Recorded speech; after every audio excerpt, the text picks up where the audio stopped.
All right, hello and welcome everyone to New Earth Consciousness. Tania here, and I am really excited to have Shipra Makkar here on the show. And she is an artist of life and founder of the Eternal Gratitude community in India. She is a meditation practitioner and she focuses on emotional intelligence, or she has a cute little, I don't know what you call it, just like EQ greater than IQ. So rather than Ah, emphasizing on intelligence, it's about the emotions, like really teaching people how to tune into their feelings.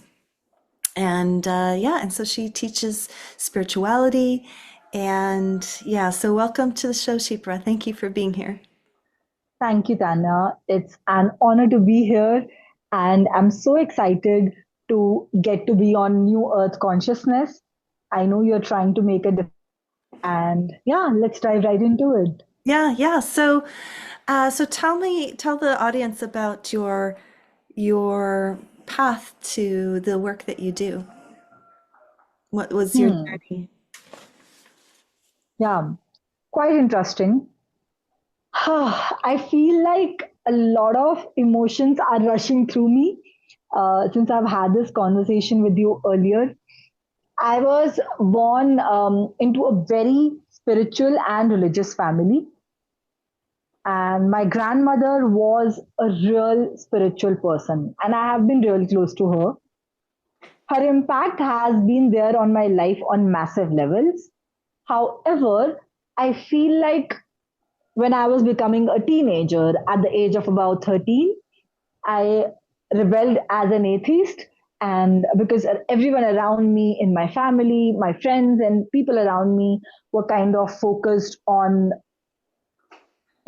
why like they would really push me to follow the religious practices. However, because in the age of where we are figuring so much about ourselves, where we are reflecting why we are feeling certain things, and it's a very new period in a child's life because it's the transition from a child to an adult. And I think I rebelled a lot as an atheist, and slowly, I think I was 17 years of age when I moved to Bangalore. So it's in southern part of India, and I went there to study. And not long enough that I found myself in a emotional turmoil, in a cross cultural differences and cultural shock. And then when I came back, it was a reverse cultural shock. And I feel it was too much for a child, and let alone a girl, to experience what I was experiencing at the time. And there was very, I would say, less awareness about mental health. Mm. And it started like even after the lockdown, you can hear a lot of people say, like, oh, we know that there is something known as mental health in India. And, but I feel I started this journey back in 2017, where I was, feeling a lot of things inside. And Mm. I think once I was in that turmoil, into that period of my life where I found myself isolated and that nobody is coming to save me. Mm. So I committed to myself. I committed to work on myself. I committed to save myself. And this was a project I was not ready to kind of negotiate on. So everything at the age of 18, when people are, getting into relationships or figuring out what to study, what to pursue, which business they want to dive into, I was really kind of figuring out why I was feeling the way I was feeling Mhm. and where it was coming from. So there was a lot of self introspection that came into the picture. I Mm. was, every time I had a conflict with anyone, I would kind of go into that rattle, with myself, like, where is it rooting from? So that's the journey I traveled. And ever since, this is my journey. And I have been committed to myself for, no, for 9 long years now. Yeah, amazing. Yeah, I think it's true that young people really are not, there's not a lot of education or awareness around how to teach a young person to connect with their inner life. They're encouraged to perform, get good grades, figure out what you want to do in the future, go for it, go achieve, it's all this external pushing. And Validation.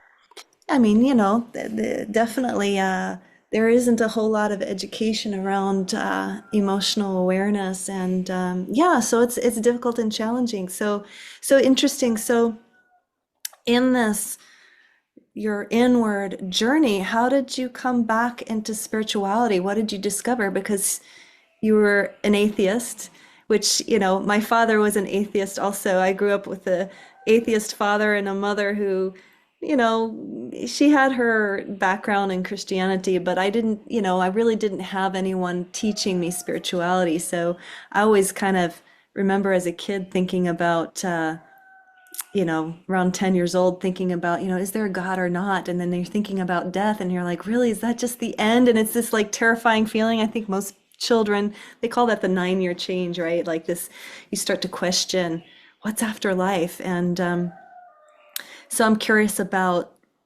how you made the shift, or what was the process of being atheist to then spirituality, and what does spirituality mean for you? Wow. I mean, you kind of really summed up my childhood initially when you were, my childhood has been like a lot of external validations, seeking that validation. And it was how I was trained. And it was not a choice that, I was asked, like, do you want this kind of life? It was just like, this is your life. And just like brushing your teeth, my Hmm. day would start, very early. And my mother would make sure that I am multi-talented. I was learning Kathak, which is an Indian classical dance form, at a very young age. So I've been professionally trained for that. And every competition there will be, I will be in the spotlight on the stage performing. Hmm. And I also kind of now comprehend that that was the moment because I was on the spotlight all the time. And but also it did isolate me as a child because nobody came up to me asking about how I was feeling because the peers were jealous or whatever it was, Mm. For them also in the family, I feel there were a lot of intimidation because of how my mother chose to brought me up in that patriarchal society.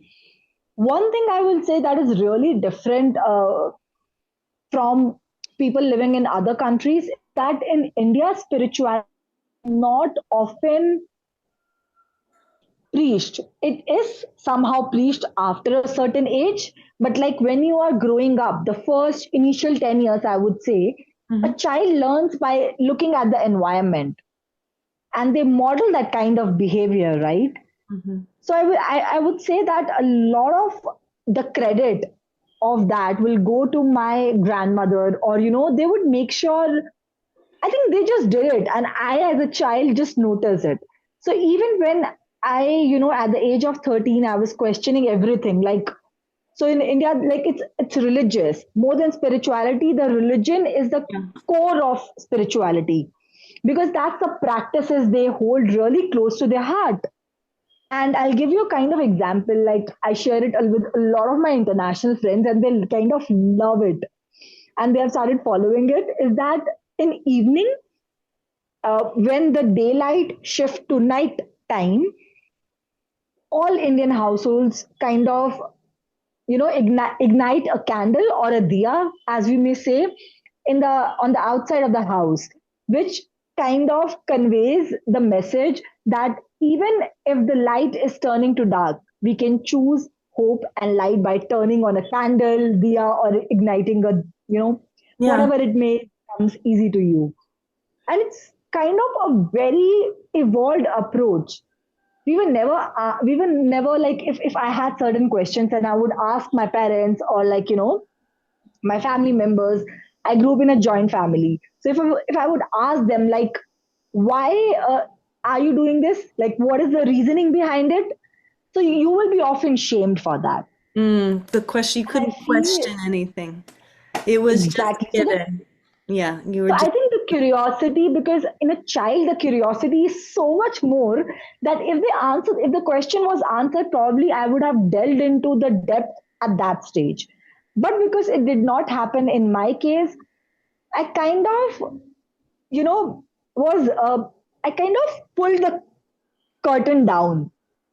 So it was not that I became an atheist and I would often, convey to people in a very smart way. That is, like, I don't believe, there are two sentences that we may say. That some people say, I don't believe in God.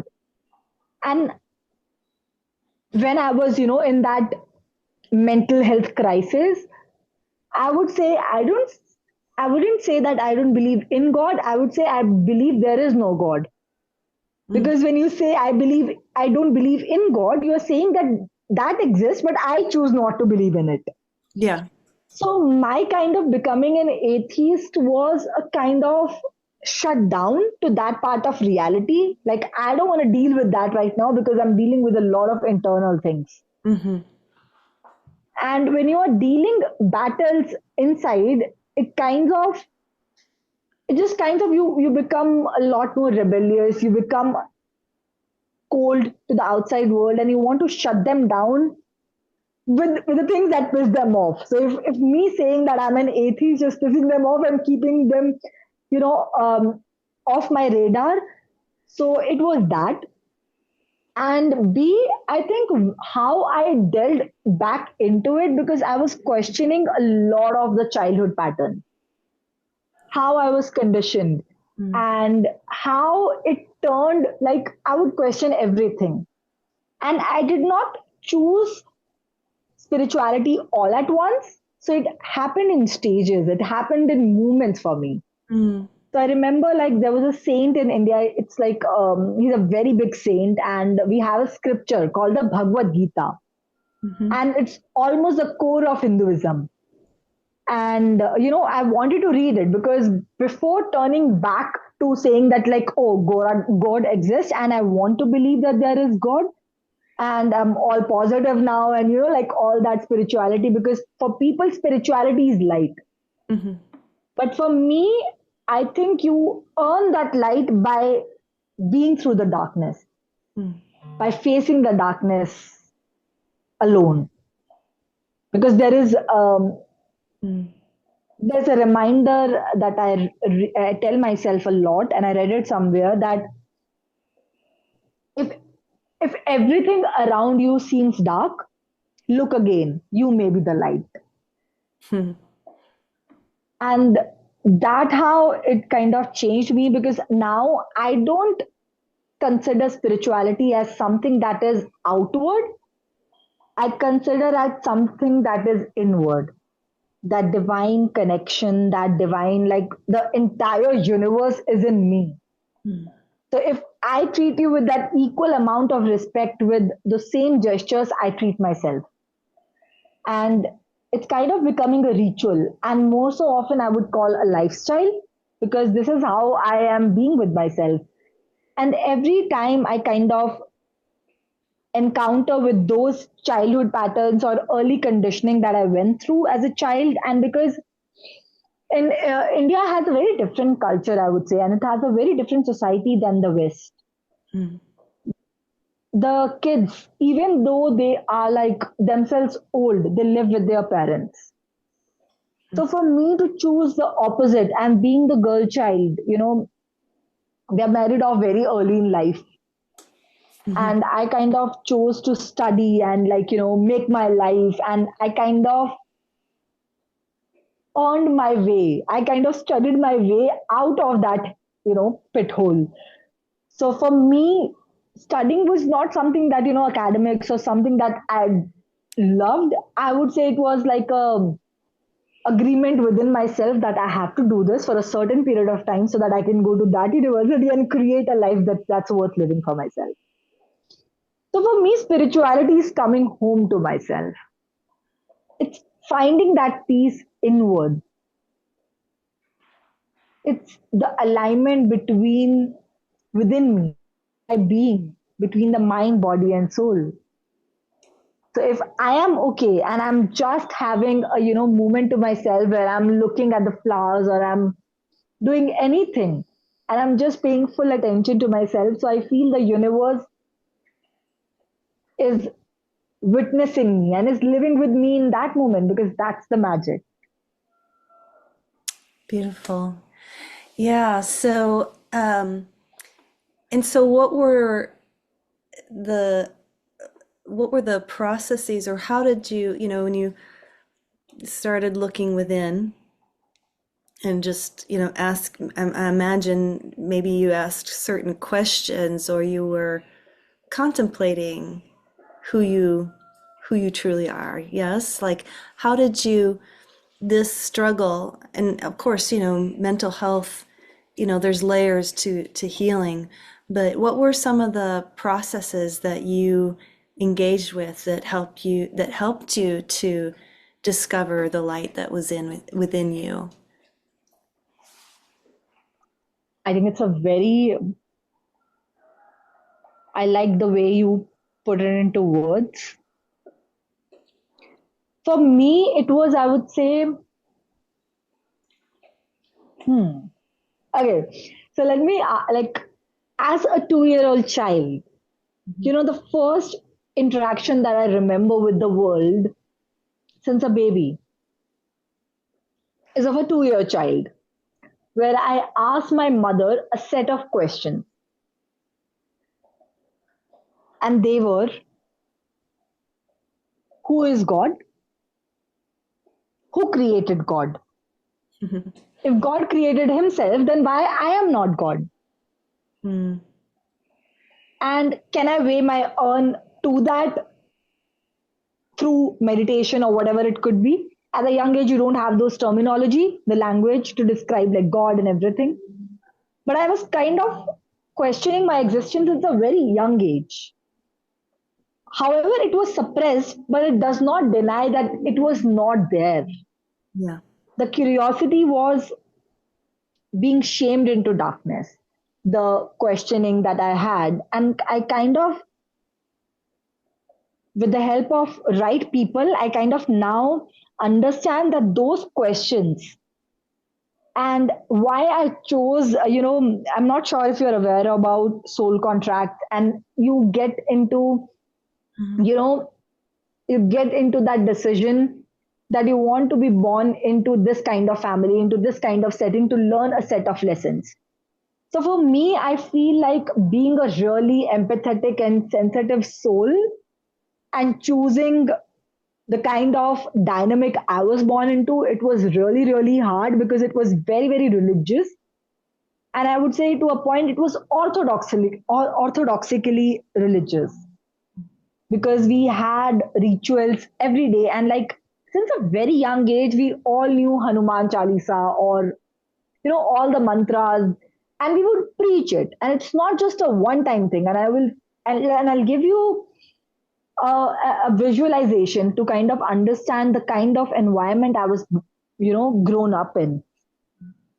So my grandfather had a cow. So he was very, very, close to animals. So my grandfather had a cow and we would get fresh dairy products all in our home and, everything. And that's how like I am really attached to dairy products because it's something like really connect me back to my childhood.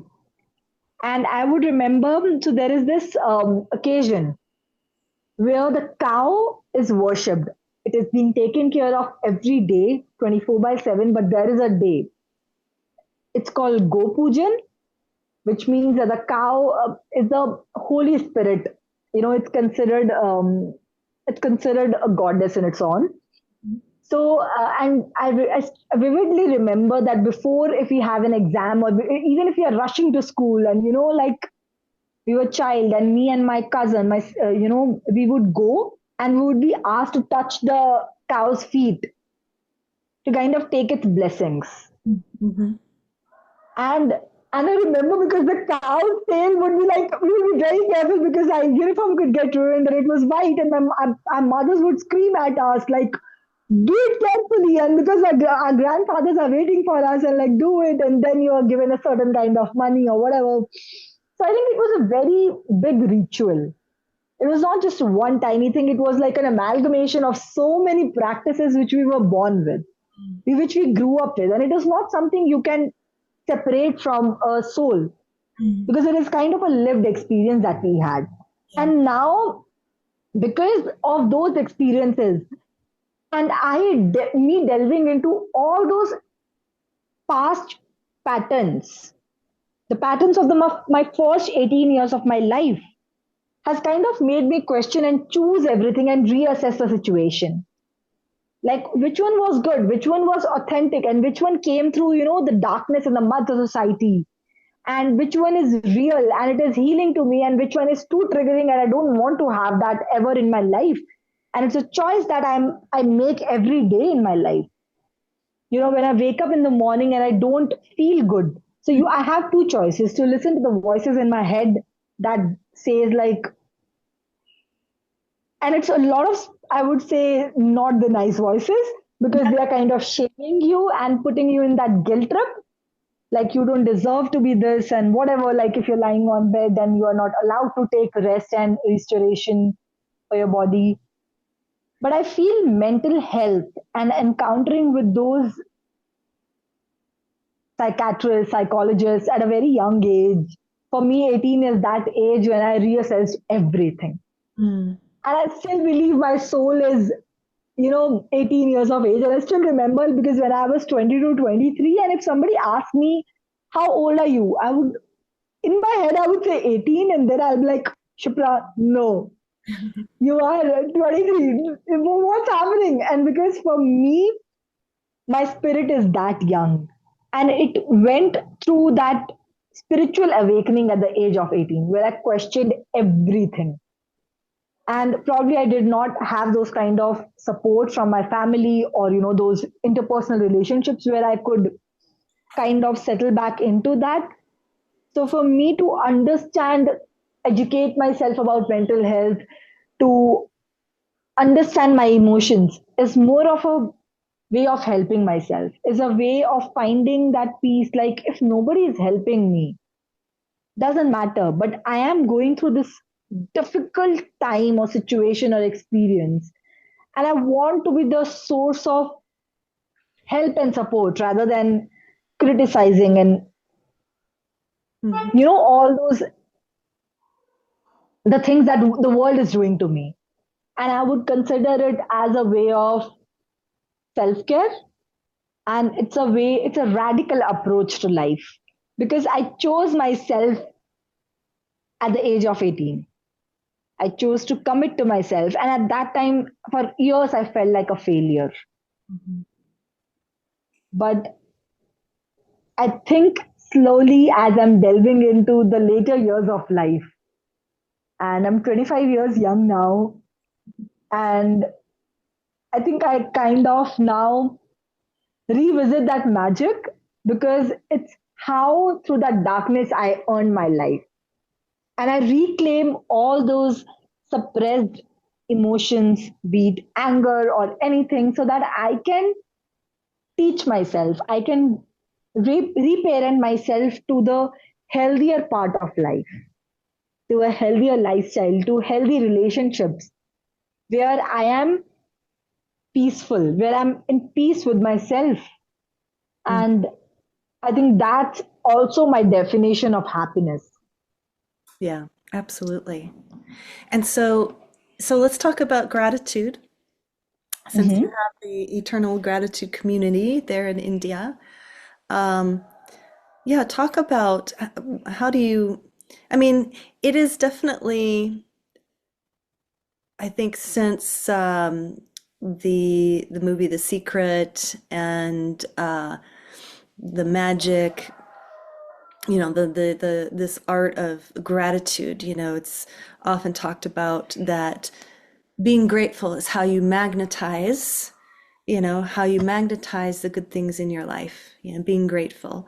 So, so yeah, talk to us about that. Like what does that look like in your life and how do you teach it to others? Hmm.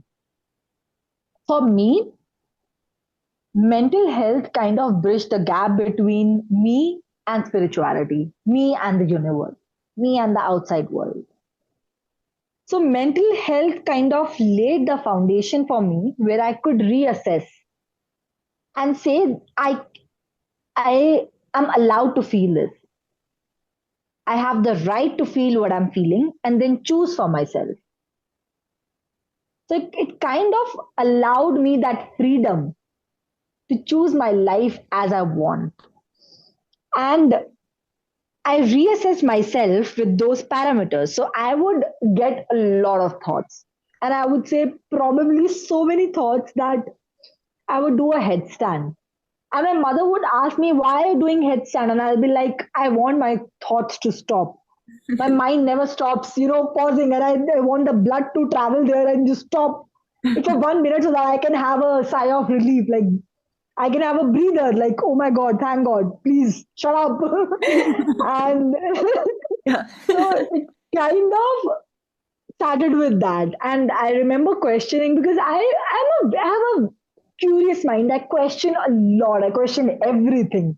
So if I see anything, I would have a lot of questions. So I remember asking this question to my psychiatrist at that time, at the age of 18, and I asked him, like, is it my is it my fault that I'm getting a lot of thoughts?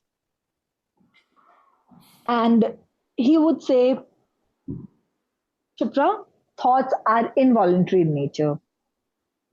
We don't get to choose how many thoughts you get, what kind of thoughts you get. Our brain is so smart that it filters the kind of thoughts, 70% of the thoughts that are not useful. And then I think later, over like after 4 5 years, that understanding of my brain still helped me because now here I was. I healed from the past, but I'm living in the present, but I still get to choose my future. And for that future to manifest or like, to be aligned with me, I have to choose the patterns, the healthy mindset, the lifestyle choices that I make for myself, for my mind, body, and soul each and every day. So it becomes a very like, just imagine, like you get, like, let's say 10,000 thoughts in a day, Mhm. and you're like reassessing one and every single thought. You will go crazy. And Right. you'll be like, oh my God, I can't do this. I have a life to live because that's what I did actually. Mm. That has been my lived experience. And because I kind of thought that if I don't do that, I'll be abandoning myself because I want to know what kind of thoughts are resurfacing in my head and again and have the power to destroy my peace and kind of get me into bed every single day. And I'm not even looking forward to meeting people or anything in my life. And I think what was happening in my mind, body, and soul was far more interesting than anything else that could offer me. So I think I chose to look inwards, and it was a very and I think it was just a one time decision that I made, and that made my 8 years kind of easier. So for me, short term is 5 10 years, and long term is lifetime. So for me, the having to do certain sacrifices for like a decade, it's a very small term thing. So I think of the language of my soul. And I believe that I'm an ancient soul with sacred wisdom. And my soul has traveled lifetimes to be where I am, to be who I am, and to do what I'm doing. And it does not come with certifications. It does not come with, it comes with the experience of life. Yeah. And that's how I explain that I'm an artist of life because I experience so much. I have so much exposure to the outward world and worldly materialistic things and experiences that I still choose to go inwards. I still choose purpose over money. I still chose um, my inner peace over that, the social coolness that you can show off on a social media. Right. I chose to be real. I Yeah. chose to be authentic. Yeah. So I'm curious what you would say. So, you know, negative thoughts come. Like, your psychiatrist was telling you, you can't, the mind just produces thoughts. And what I have been taught about meditation is to simply observe your thoughts, whether they're positive or negative, to not get attached to them. And it seems to me that suffering is caused when a thought arises. Let's say the thought is telling you, oh, you're never gonna dot dot dot. You're never gonna get there. You're never gonna achieve anything. Your life is a mess, like whatever, like those negative thoughts, because challenges come, right? Challenges in life happen. The car breaks down. The the teenage child is having a tantrum. Like all these things, right? Life is full of challenges. And so my observation is that the mind can look at outer circumstances and start to create just negative thoughts, negative beliefs around why maybe a certain thing is happening, or it just starts to make up a story, and sometimes it's negative. And then when there's positive things happening, and then the mind is like, "Oh yeah, you're so great!" Like it's the ego, right? Like, "Oh, you're a badass. You're so amazing. You're like la la la la," right? And so it's just this like up and down wave, right? And so, um, what are certain? Do you teach certain techniques for people when they do hear when they do notice a negative thought coming in, or they wake up in the morning and they're feeling kind of down and depressed, like how do you what do you teach them to, because we're talking about gratitude, and I would say that a lot of people struggle to be grateful when they're down in the dumps. Right, it takes, Correct. yeah, talk about that. I think it's so kind of, it's kind of true because I chose a radical approach to life.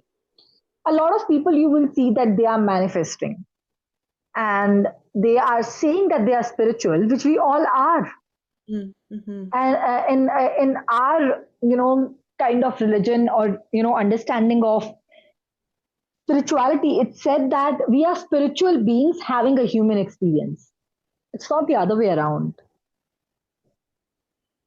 And secondly, I would say how I'm able to kind of perform and function in life is because I have dissolved that shallow ego. Mm-hmm.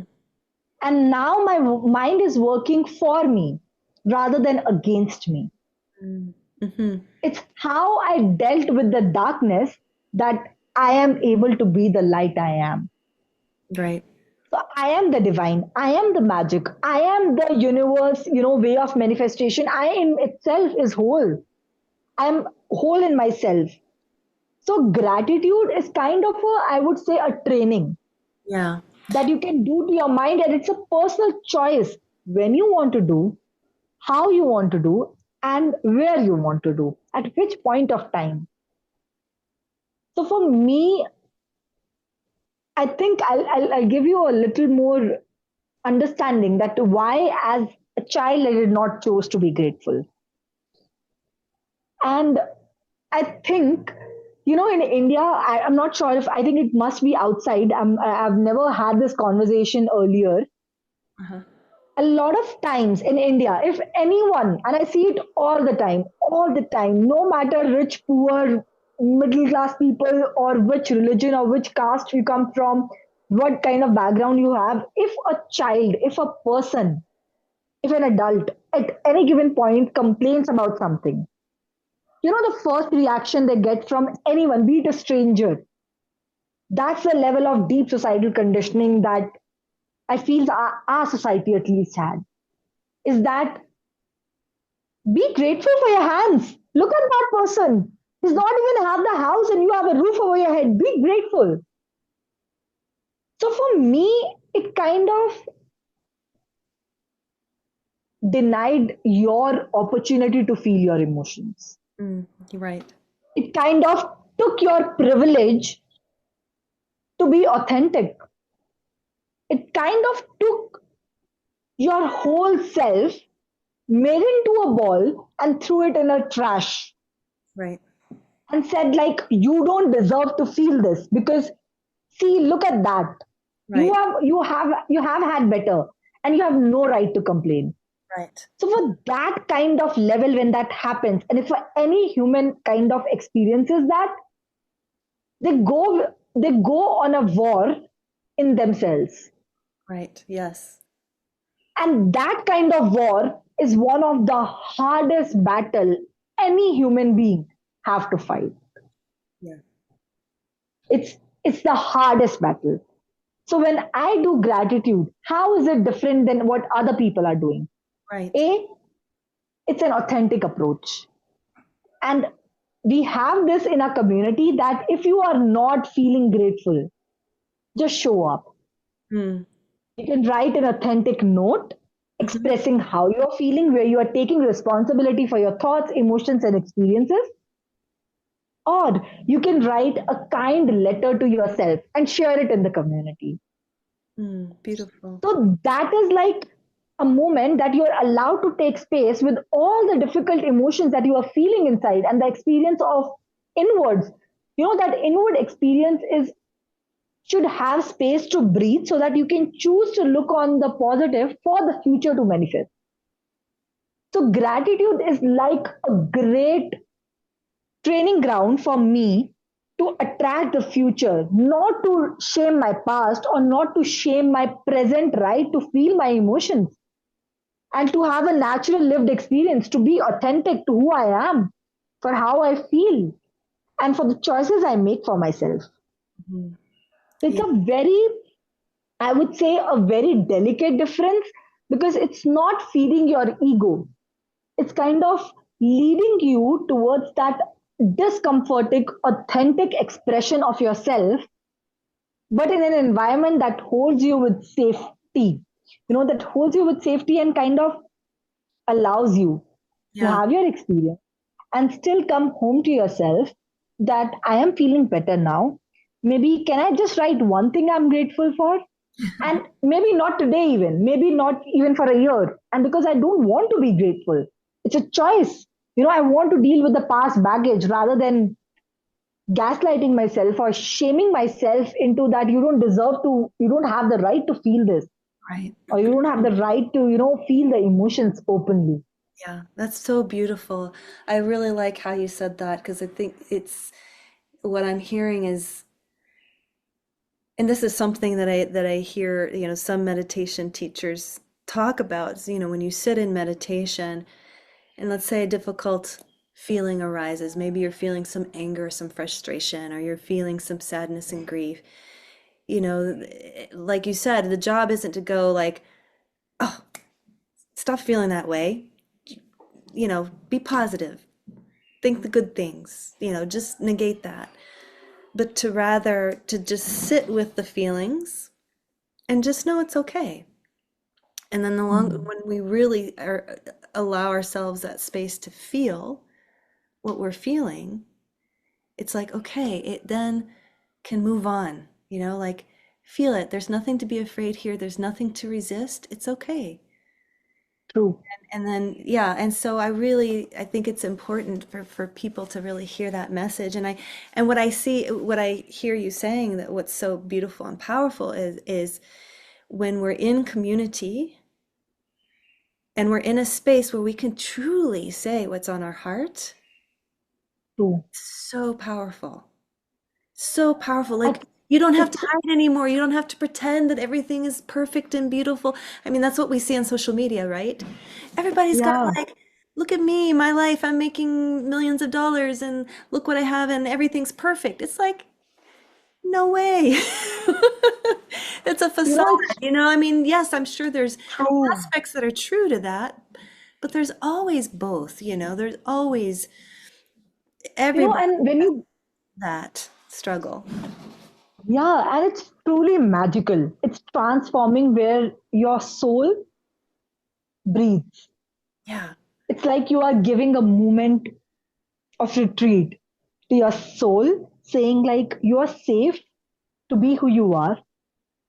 You are being held in a safe environment, which honors your emotion, Yeah. which kind of encourages you to be who you are and you are accepted as who you are. And while coming to the disturbing experience of being a human, I think because that is a training ground for me, the gratitude. And the eternal gratitude community is much more than just, practicing gratitude. Mm. The name in itself is a epitome of my soul because my soul craves for light even when it is going through the darkest period of my life. I'm attracted towards light. It's what my soul chooses for me. And I have kind of seen my journey over the years, and I am so grateful that I've met some kind of beautiful souls on my journey who have played this part of being the mirror to my inner soul. Like I had a friend who told me that, Shipra, you may not have had the terminology to express your lived experience or to put your lived experience into words, since a childhood, like, because these are very difficult emotions to feel as a child, you know, questioning your existence at the age of 2, making a promise to yourself at the age of 5, saying that, I promise you that you will not be devoid of any opportunities because you are a woman. Mm. And these are not what everyone goes through.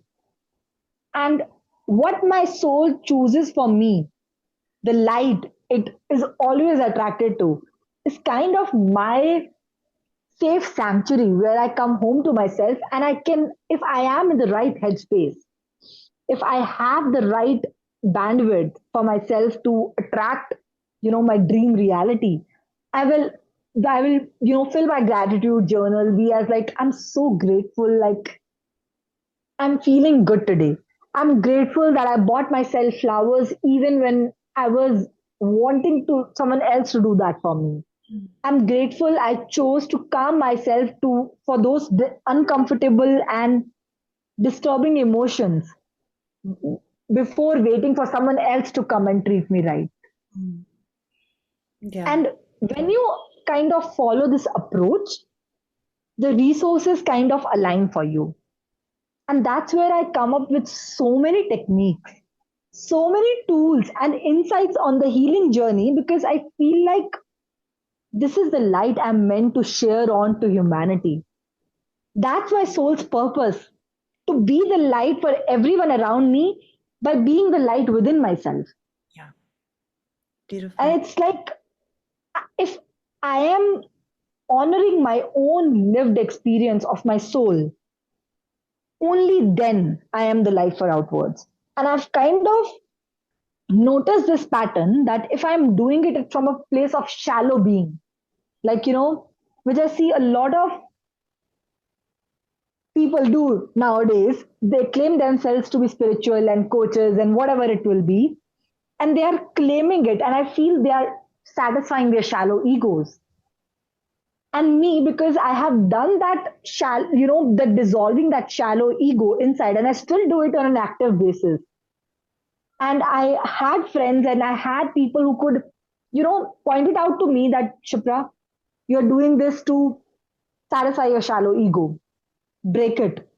And it would, at the time, it would feel so harsh to me. I'll be like, and I'll be crying, and they'll be like, I'm like, I don't want to hear this right now. I need you to be my friend.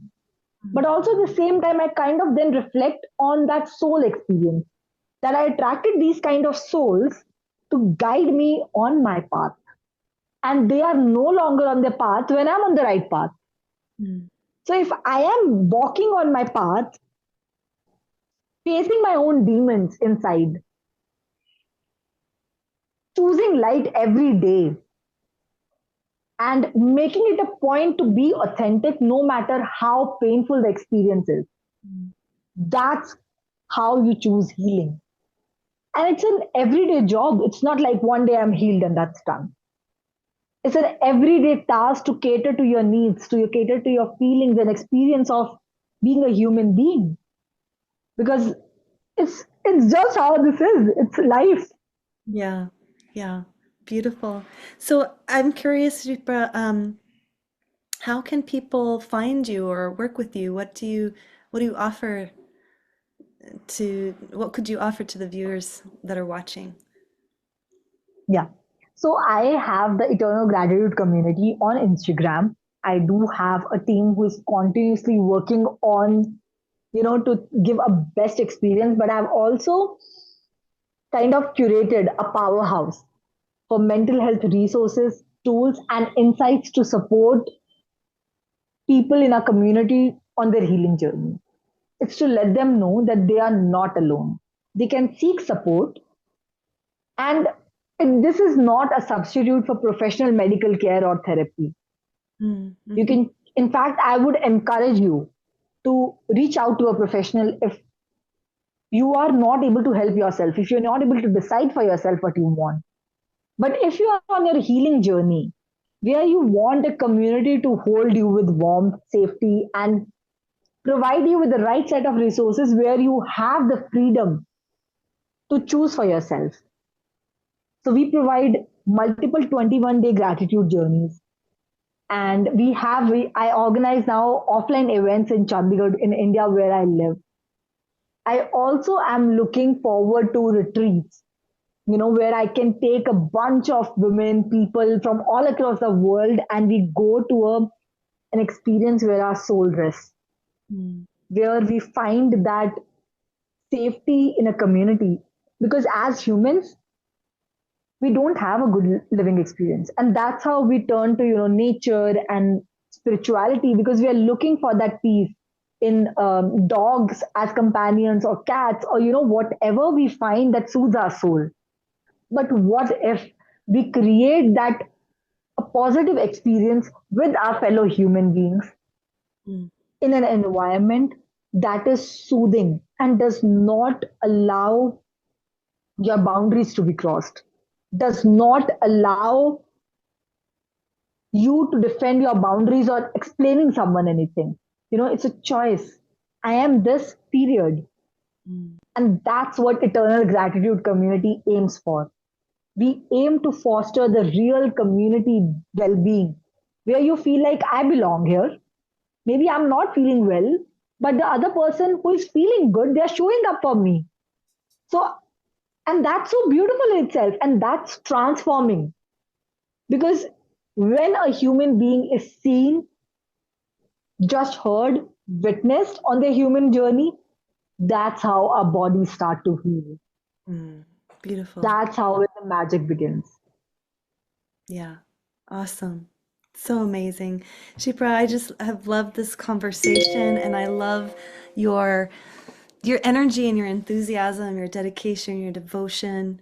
Um, and yeah, I'll be sure that all of your links and social media links are in the description of this video. And please like and subscribe, share this video with anyone that you think would benefit. And Shipra, this has been just a beautiful conversation. Thank you so much for the work that you're doing for Thank you for having me. it's so needed. So needed. Thank It's you. a ripe time. So thank you so much and thanks to everyone Thank you. for watching. Okay. Bye for Bye now. bye.